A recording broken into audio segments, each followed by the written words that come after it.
Posibleng tumatak sa publiko ang nabunyag sa House Committee on Justice na umano'y bilyong-bilyong piso na nasa account ni Vice President Sara Duterte. Ayon yan sa Octa Research. Yan ang ulat ni Carlo Candelaria.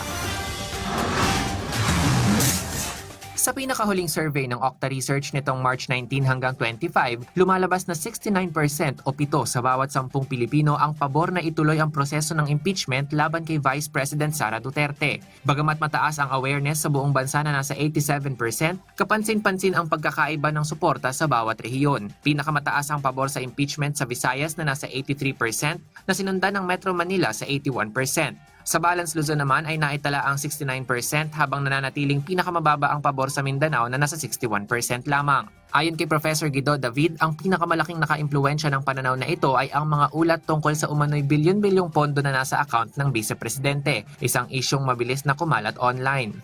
Ang pinakatumatak sa public based on sa reach ay yung yung may billions na nasa account ng Vice President. Kasi yung mga post about that ay nag-reach ng mga 50 million views.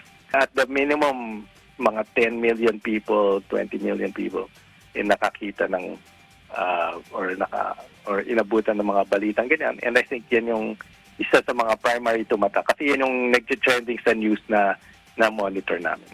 Bukod sa usapin ng pondo, binigyan din ni David na nakikita ng publiko ang pangangailangan para sa pantay na hustisya. Malaki rin umano ang epekto ng social media viewership ng mga content patungkol sa usapin ng impeachment.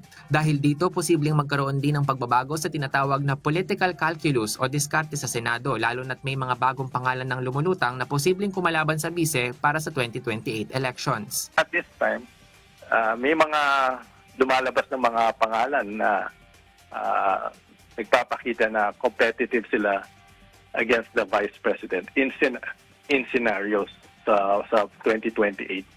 And kung nagkakast ito ng doubt sa mga tao na yung Vice President ay sure na maging Pangulo sa 2028, ganun din siguro sa mga ibang senador, baka magkaroon din sila ng doubt na kung sino yung magiging front runner sa 2028, and it could change the calculus sa Senate voting pagdating sa impeachment.